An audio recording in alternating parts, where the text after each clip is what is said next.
महाराष्ट्र राज्य एस.टी कामगारांचे पगार जे आहेत त्या ठिकाणी कपात त्या पगारांमध्ये करण्यात आल्याचं आपल्याला पाहायला मिळतं। त्यामुळे संपूर्ण या एस.टी कर्मचाऱ्यांमध्ये एक संतापाची लाट जे आहे ते उसळलेली आपल्याला पाहायला मिळते। खरं तर दिवस रात्र काबाड कष्ट करणारे वेगवेगळ्या गावात जाऊन मुक्काम करून या ठिकाणी एस.टी सेवा बजावणारे हे कर्मचारी आहेत, मात्र त्यांच्या पगारावर आता कुठेतरी कात्री जी आहे ती लागलेली आपल्याला पाहायला मिळते। त्यामुळेच आता हे एस.टी कर्मचारी जे आहेत ते आक्रमक झालेले आपल्याला पाहायला मिळत आहेत। खरं तर अनेक संघटनांनी जो आहे तो काम बंदचा देखील इशारा दिलेला आहे। आपल्यासोबत काँग्रेस इंटकचे पदाधिकारी आहेत। काय नक्की प्रकार घडलेला आहे? तुमच्या पगारी कट करण्यात आलेल्या आहेत, काय कारण दिले? मी श्रीकांत सड्डो, महाराष्ट्र एस.टी वर्कर्स काँग्रेस इंटक राज्याचा खजिनदार विभागीय सचिव म्हणून बोलतो आहे। आज तक आहेत माझी 32 वर्षे महामंडळाची सेवा झाली असून ह्या 32 वर्षामध्ये अशा पद्धतीचा कुठलाही निर्णय की 56% द्या, 40% द्या, 20% द्या, असा आजपर्यंत कुठलाही निर्णय पगारी संदर्भात झालेला नाही। ह्याचा मी पहिल्यांदा तीव्र निषेध करतो। का तर चालक वाहक हा रात्रंदिवस कबाड कष्ट करतो, तो स्वतःचं कुटुंब स्वतःचं घर सोडून प्रवाशांच्या सेवेसाठी महामंडळाने दिलेल्या नियोजित ड्युट्यांसाठी म्हणजे प्रत्येक मुक्कामी जातो, लांब पल्ल्यावर जातो।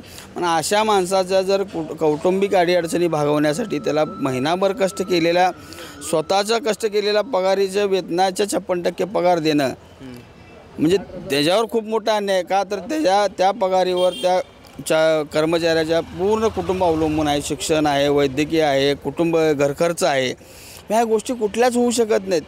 आणि आत्तापर्यंत इतिहासात पहिल्यांदा कधीच घडलेलं नाही। आजच्या घडीला महामंडळाचं लालपरी खूप प्रत्येक आगारामध्ये लालपरी खूप आलेले आहेत, नवीन 10 असतील 5 असतील, प्रत्येक आगारात 10 आलेले आहेत। पण लालपरीचं उत्पन्न चांगलं आहे, पण ह्या लालपरीच्या उत्पन्नातून शिवाईचं उत्पन्न कमी आहे। मग ह्या लालपरीच्या उत्पन्नातून शिवाईचं उत्पन्न दिलं जातं, पहिल्यांदा त्यांचं बिल पेड केलं जातं, नंतर महामंडळातल्या कर्मचाऱ्यांच्या पगारी दिल्या जातात। हे एकदम तीव्र आणि निषेधार्ह आहे। पण मग काय नक्की कारण दिलं गेलेलं आहे? 56% पगारी करण्याचं कारण तुम्हाला काय सांगितलं आहे का शासनाने किंवा प्रशासनाने? कर्मचाऱ्यांना किंवा कुठल्याही युनियनना किंवा कुठल्याही विषयावर शासनाने किंवा प्रशासनाने ह्या बाबतीत कुठलाही निर्णय दिलेला नाही किंवा काही सांगितलेलं नाही। का 56% दिलं जातं काय किंवा ह्याच्यावर महामंडळाने एखाद्या प्रत्येक गोष्टीला परिपत्र निघतं आहे। मग ह्या स्तरावर ह्या विषयावर महामंडळाने एखादं परिपत्र काढणं आवश्यक होतं, पण महामंडळाने कुठल्याही प्रकारचं परिपत्र काढलं नाही। ह्याचा अर्थ काय? मग तुम्ही शिवाईची बिलं लगेच पेड करताय महिन्याच्या महिन्याला, मग महामंडळातल्या कर्मचाऱ्यांच्या पगारी द्यायला तुम्हाला काय अडचण आहे? आज राज्य सरकार म्हणून तुम्ही ज्या गोष्टी करताय, राज्य सरकार म्हणून आज तुम्ही सगळीकडं म्हणजे काय म्हणतो आपण ते लाडकी बहीण योजना, अमुक योजना, तमुक योजना, लाडक्या बहीण योजनेमुळे कुठेतरी हा तुम्हाला फटका बसल्याच वाटतं? आता परवाच अर्थमंत्र्यांनी एक सभेमध्ये बोलले किंवा तुम्ही जी काही वीज बिलं असतील किंवा जी काही शेतीचा टॅक्स असेल ते 31-30 तारखेपर्यंत भरा। ह्याचा अर्थ काय? म्हणजे एका बाजूला तुम्ही समुद्रासारखं सोडून द्यायचं आणि एखाद्या बाजूला गटरासारखं धरून राहायचं, हे उपयोग नाही ना। बरोबर। आणखी काही कर्मचारी आहेत, तुमचा पगार कापला गेलेला आहे, तुम्हाला किती पगार आला या महिन्याचा आणि काय? मी विशाल भंडारे, रिपब्लिक एस.टी कर्मचारी संघटनेचे सचिव आहे सोलापूर विभागातला। पहिलं शासनाचा आणि मुख्यमंत्र्याचा आणि उपमुख्यमंत्र्याचा अर्थमंत्र्याचा यांचा पहिला निषेध करतो।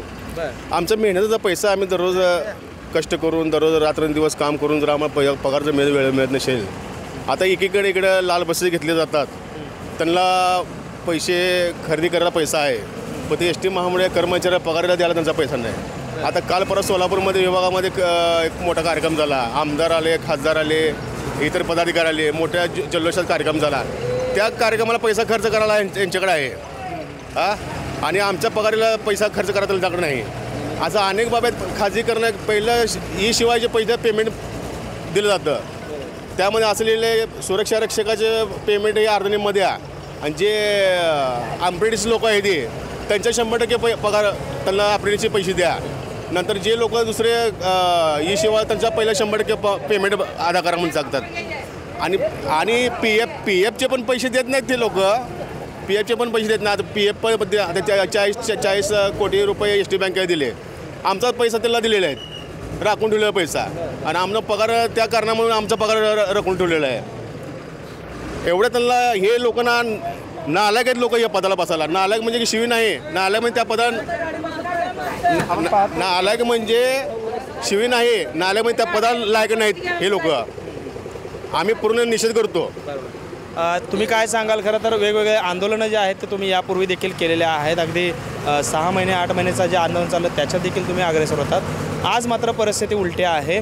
आज पगारी ज्या आहेत त्या तुमच्या कट केल्या गेलेल्या आहेत. काय भूमिका आहे तुमच्या संघटनेत?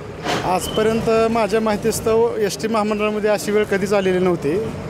56% पगार खात्यात जमा म्हणजे पहिलीच वेळ झालेली आहे अशी. परंतु सदर अशी भविष्यात वेळ येऊ नये म्हणून आम्ही वरिष्ठांशी चर्चा केली आमच्या संघटनेच्या माध्यमातून. पण त्यांनी म्हणले की सोमवार मंगळवार जास्तीत जास्तपर्यंत उर्वरित राहिलेला 44% पगार होऊन जाईल आणि भविष्यात अशी वेळ येणार नाही असं आम्हाला तर त्यांनी कळवलेलं आहे. कोणत्या संघटनेने तुम्हाला कळवलं? कोण आहे तुमच्या अध्यक्ष? मी आहे सेवाशक्ती संघर्ष एस टी कर्मचारी संघटनेचा विभागीय सचिव आहे. आमचे पडळकर साहेब खोत साहेब यांच्याशी संपर्क झालेला आहे. ते म्हणले या महिन्यात जरी वेळ आली असेल तर भविष्यात असं वेळ येणार नाही. पेमेंटसाठी आपण पैसा दिलेला होता म्हणजे सरकारच्या माध्यमातून, परंतु बँकेला त्यातील काही रक्कम दिल्यामुळं ही वेळ आलेली आहे. पण अशी वेळ येणार नाही असं सांगलेलं आहे. काही लाडकी बहीणचा हा परिणाम आहे असं काही सांगितलं आहे का? नाही, लाडकी बहीणचा असं काही येणार नाही. कारण की लाडकी बहीण जरी आपण देत असाल तरी वेगवेगळ्या माध्यमातून आपण महागाई झालेली आहे, त्यातून सरकारला उत्पन्न मिळत असतो. विविध कराच्या माध्यमातून पण पैसा येत असतो, त्यामुळे त्याचा परिणाम होतो आहे असं नाही आहे. काय सांगाल मामा? खरं तर दिवस रात्र तुम्ही कष्ट करता, घरदार सोडून राहता, कुठे छपरावर देखील म्हणजे एस टी बसेसवर अनेक जण राहिलेले दिसतात. असं असताना तुम्ही एवढं कष्ट करता आणि तुम्हाला 56% पगार मिळाला. काय वाटतं? काय वाटतंय? काय मुख्यमंत्री साहेबांनी किंवा मुख्यमंत्री साहेबांनी याचा गांभीर्याने विचार करून कर्मचाऱ्याचे जे हाल अपेष्ट आहे हे बघू नये. आणि जर कर्मचाऱ्याची लाट उसळली तर याच्या पुढचे म्हणजे जे होणारे परिणाम आहेत ते मग डायरेक्ट मुख्यमंत्री साहेब उपमुख्यमंत्री साहेब यांनी सोसावं. बरं. काय मामा, काय किती पगार आला आहे तुम्हाला या महिन्यात आणि कशामुळे कट झाला आहे पगार? पगार कशामुळे कट झालं हे आम्हाला माहिती नाही, पण 70,000मधलं 30,000 रुपये पैसे दिलेत. एवढंच निम्मेच दिले ते. बाकीचे काय कुठं कपात केले काय आपल्याला माहिती नाही. पण मग तुम्ही काही विचारलं नाही का वरिष्ठांना? तुम्ही कष्ट करता वर्षभर महिन्याला. कोणाला विचारतं? 32 वर्षात विचारायला आता झालंच नाही. 32 वर्ष झालं आता मी, माझं पुढच्या महिन्यात मी रिटायरमेंट, तरी पण असं कधी झालं नाही. ही महिन्यात झालं आहे म्हणल्यावर आता त्याला कोणाला विचारायचं? काय वाटतंय? तुम्ही दिवसभर कष्ट करता आणि पुढं महिन्याला पगाराला कात्री लागते. पगार कमी नाही व्हायला पाहिजे. कमीत 30,000 पगारमधून 15,000 पगार आले, 14,000 घर पोरपर्यंत कसं भागवायचं? घर घेतले, घराचं हप्ता आहे, मुलाचं शिक्षण आहे, फी भरायचे. कमीत पगार पूर्ण यायला. एक तर इतर महामंडळ किंवा इतर शासकीय याच्यापेक्षा एस टी महामंडळ कर्मचाऱ्याला पहिलेच वेतन कमी आहे, तरी त्यातून अजून निम्म देणार म्हणजे पूर्ण महिन्याचा प्रपंचाचं सगळा कोलमडल्या जाते. त्याच्यामुळं सरकारनं किंवा मुख्यमंत्री साहेब परिवहन मंत्री यांनी दखल घेऊन लवकरात लवकर राहिलेली पूर्ण पगार करण्यात यावी. खरं तर नुकतीच तुमचे जे महामंडळ मंत्री आहेत त्यांची आता महामंडळाच्या अध्यक्षपदी देखील निवड झालेली आहे आणि दुसरीकडे तुम्हाला अशा पद्धतीच्या पगार कपातीला सामोरं जावं लागतं आहे. काय प्रतिक्रिया? आम्हाला पहिल्यांदा अशी खंत वाटली की परिवहन मंत्री किंवा अध्यक्ष जे नवीन झालेत त्यांनी अगोदर असं स्टेटमेंट दिले होते की मी एस टी फायद्यात आणणार आहे, कर्मचाऱ्यांना कसली अडचण येऊ देणार नाही.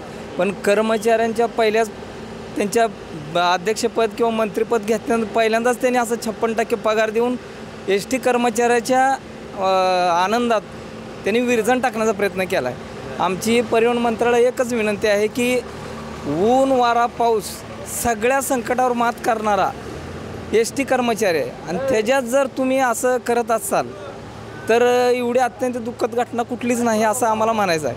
आणि आमचं परिवहन मंत्री किंवा अध्यक्ष साहेबांना एक विनंती आहे की सध्या गाड्यांची परिस्थिती बिकट आहे आणि लवकरात लवकर नवीन गाड्या घेऊन एस टीचं उत्पन्न वाढण्यासाठी आम्ही समर्थ आहे.